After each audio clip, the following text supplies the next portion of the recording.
Cak Nun, Ma'iyah, dan pendidikan alternatif di masyarakat. Rom Topatimasang.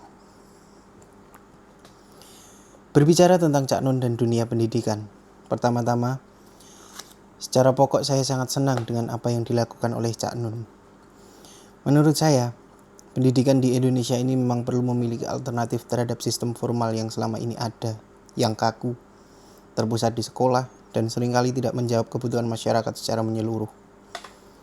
Salah satu bentuk alternatif itu adalah pendidikan masyarakat. Dan hal ini secara konsisten dilakukan oleh Cak Nun melalui berbagai bentuk kegiatan bersama jamaah-jamaahnya. Apa yang kita kenal selama ini dengan Ma'iyah, juga lewat pengajian-pengajian dan kegiatan-kegiatan lainnya. Termasuk pula kegiatan yang saya sebut mirip konser tapi komunikatif seperti Sinau Bareng dan Kiai Kanjeng. Menurut saya, semua itu adalah bentuk-bentuk pendidikan masyarakat yang bersifat alternatif, yang tumbuh di luar sistem pendidikan formal di Indonesia.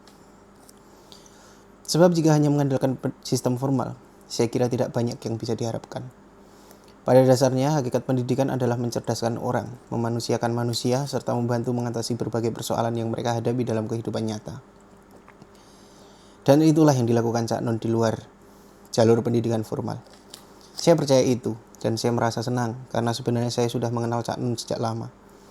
Dulu pertama kali kami sering berkumpul di Pabelan, setiap Jumat sore dan Sabtu sore. Kami rutin berdiskusi dengan Pak Mukhtar Abbas yang saat itu menjadi tuan rumah di sana.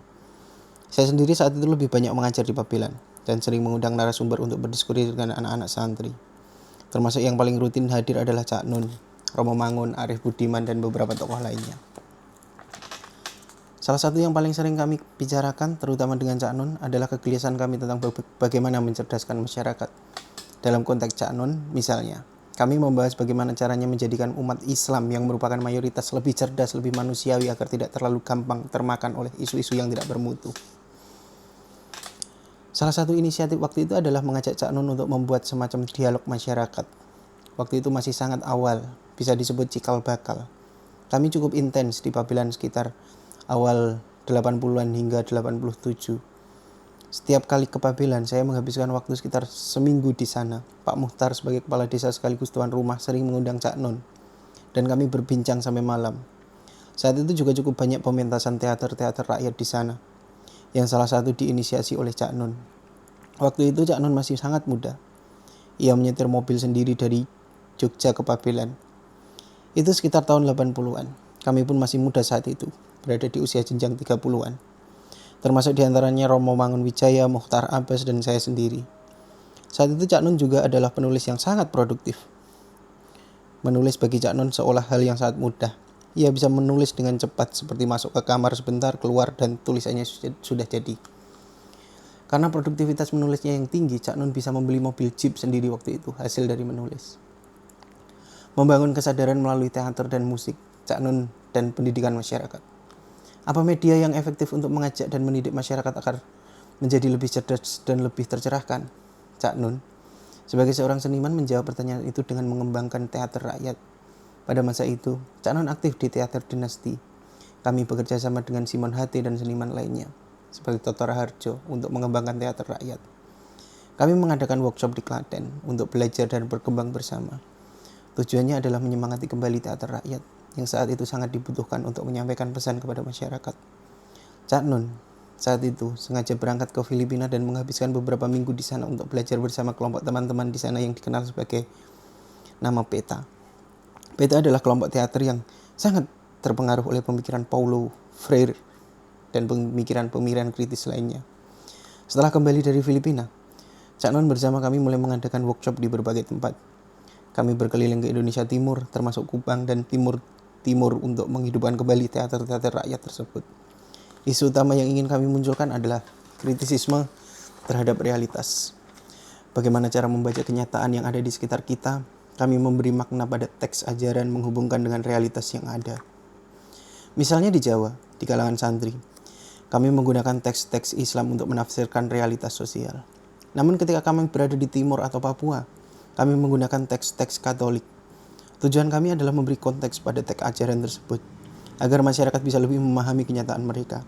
Kami ingin mereka sadar bahwa keadaan mereka yang tertindas bukanlah takdir, tetapi akibat dari sistem yang tidak adil. Itu adalah cara sederhana untuk mengajak masyarakat berpikir lebih kritis. Di NTT misalnya, muncul banyak teater kampung. Mereka mengembangkan tradisi di gereja Katolik dengan membentuk kelompok basis gereja yang serupa dengan apa yang kami lakukan dengan Ma'iyah. Pengajaran yang dilakukan Cak Nun mulai bersinergi dengan gesekan-gesekan sosial yang muncul di masyarakat.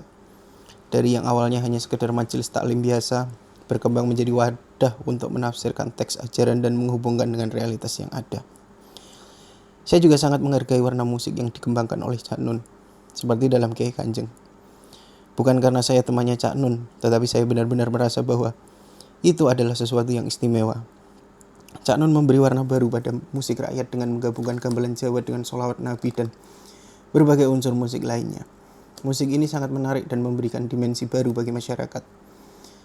Saya teringat pada tradisi Qawwali di Pakistan yang dipopulerkan oleh Nusrat Fateh Ali Khan. Musik Nusrat sangat teologis dan memberikan kedalaman yang luar biasa kepada pendengarnya. Begitu juga dengan musik yang dikembangkan Cak Nun. Saya melihat kemiripan antara Kiai Kanjeng dengan musik yang dibawa Nusrat Fateh Ali Khan. Ini adalah bentuk akulturasi musik yang menginspirasi. Di sana banyak studio-studio avant-garde yang berkembang oleh musik, seperti yang bisa kita lihat di YouTube. Misalnya penyanyi pop Pakistan terkenal, Atif Aslam, yang membaca Asmaul Husna dengan musik yang luar biasa. Musiknya sangat menarik dan sangat mempengaruhi pendengarnya, serupa dengan yang dilakukan oleh Kiai Kanjeng di Indonesia. Pengalaman ini membuktikan bahwa musik dan seni bisa menjadi alat yang sangat kuat dalam menyampaikan pesan-pesan teologis dan sosial. Cak Nun dengan Kiai Kanjeng telah berhasil menciptakan sebuah perpaduan yang tak hanya menghidupkan seni, tetapi juga menyentuh aspek spiritual masyarakat. Pengalaman bersama di era Ma'iyah. Banyak pengalaman unik bersama Cak Nun. Lebih banyak terjadi di Pabelan masa itu. Pabelan yang awalnya sebuah desa mulai berkembang menjadi semacam komunitas. Banyak aktivitas seniman dan intelektual yang datang untuk berkumpul di sana. Saat itu usia kami sudah di atas 30 tahun. W.S. Rendra pun beberapa kali datang dan ikut bergabung dalam diskusi. Semua ini merupakan bagian dari sumbangan gerakan kebudayaan terhadap gerakan sosial. Bersambungan dengan Cak Nun tetap berlangsung hingga era Ma'iyah. Apa yang dilakukan Cak Nun hingga sekarang, yakni Ma'iyah, menurut saya merupakan perkembangan yang bagus. Saya ingat betul waktu gempa Yogyakarta 2006. Pada saat itu saya sedang memimpin tim relawan INSIS di lapangan. Namun saat tidak pulang, saya mendapat kabar dari Toto bahwa ada pentas Ma'iyah dan Kiai Kanjeng di Pleret. Saya pun mampir. Dalam sebuah jeda Ma'iyahan, Cak Nun bertanya kepada saya tentang perkembangan di lapangan. Saya ceritakan bahwa saya percaya tanpa bantuan pemerintah sekalipun rekonstruksi Klaten yang rusak parah akibat gempa bisa selesai lebih cepat jika solidaritas antar warga berjalan baik. Saya juga menceritakan bagaimana warga dari kampung-kampung di Magelang datang membantu dengan bambu dan alat lainnya, bekerja tanpa pamrih dan bahkan meninggalkan desa mereka untuk membantu beberapa desa lainnya. Saya bilang ke Cak Nun, saya sudah hitung nilai ekonomi bantuan warga tersebut. Saya menyerahkan data 24 miliar rupiah. Dan ini dilakukan warga secara sukarela dan gotong royong tanpa pamrih. Cak Nun kaget dengan angka itu. Ternyata inisiatif warga secara mandiri luar biasa sekali. Setelah itu, beliau meminta saya untuk berbicara kepada jamaah dan memberitahukan apa yang saya saksikan di lapangan. Maksudnya tentu untuk membangun optimisme masyarakat bahwa kita masih punya saudara yang mau membantu dengan sukarela tanpa pamrih. Saya pun akhirnya naik ke panggung dan menyampaikan cerita tersebut. Saya pikir itu salah satu cara yang menarik yang digunakan Cak Nun untuk mengajak kami memahami masalah sosial dan berbagai pemahaman. Apa yang dilakukan Cak Nun adalah gerakan budaya yang cukup langka, terutama di LSM. LSM seringkali hanya berfokus pada gerakan sosial yang sekuler. Meskipun gerakan sosial ini penting, terkadang mereka kurang menyentuh aspek spiritualitas.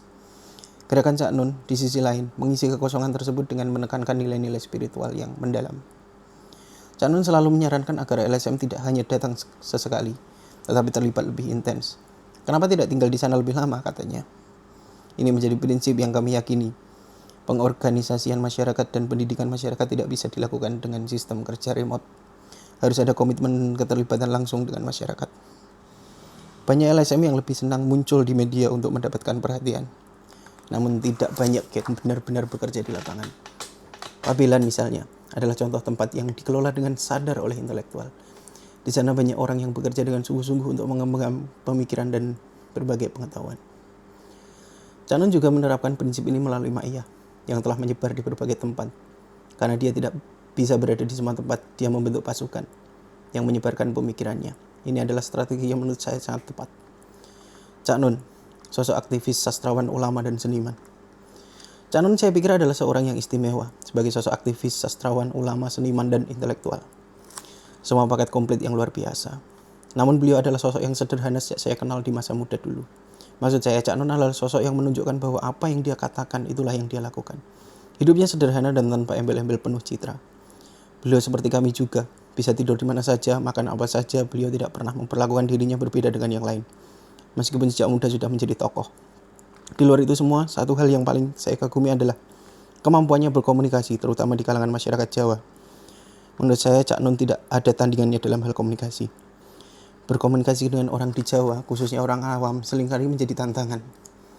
Sebagai seseorang yang bukan asli Jawa, saya juga sering merasa kesulitan untuk berkomunikasi dengan orang di tingkat bawah. Namun, Cak Nun sangat mudah melakukannya. Itu karena ia ternyata sangat menguasai idiom-idiom budaya Jawa yang menjadi kunci dalam menjalin komunikasi yang baik dengan masyarakat. Kemampuan Cak Nun dalam berkomunikasi dengan masyarakat, terutama di kalangan bawah, sangat mengagumkan. Cak Nun adalah seorang orator yang luar biasa. Misalnya ketika ingin menyampaikan sesuatu yang berat dan sulit, Cak Nun bisa menyampaikan dengan cara yang mudah, dimengerti dan diterima oleh siapa saja. Kemampuan memahami idiom-idiom masyarakat bawah yang beliau gunakan dengan sangat baik menunjukkan betapa dalam pemahaman beliau terhadap realitas sosial. Saya rasa kemampuan verbalnya yang luar biasa ini tidak lepas dari latar belakang Cak Nun sebagai penulis sastra dan seniman teater. Kemampuan ini membuatnya sangat mahir dalam berkomunikasi dengan berbagai lapisan masyarakat, terutama grassroots. Hal ini menjadi salah satu kekuatan Cak Nun dalam menyampaikan pesan-pesan penting kepada masyarakat. Melihat perjalanan panjang Cak Nun dalam dunia seni, pendidikan, dan kehidupan sosial, saya rasa kita bisa belajar banyak dari keteladanan beliau. Beliau tidak hanya berbicara tentang perubahan, tetapi juga aktif mengajak kita semua untuk berproses dan bertransformasi bersama. Dari seni hingga kegiatan sosial, Cak Nun selalu menunjukkan bagaimana seni dan budaya bisa menjadi alat untuk membangun kesadaran, perjuangan keadilan, dan menginspirasi banyak orang untuk terus belajar, berkembang, dan berbagi. Rom Tobati Masang, penulis Sekolah Itu Candu, aktivis, redaktur jurnal Wacana, dan penyunting di Insis Press Yogyakarta. Terima kasih.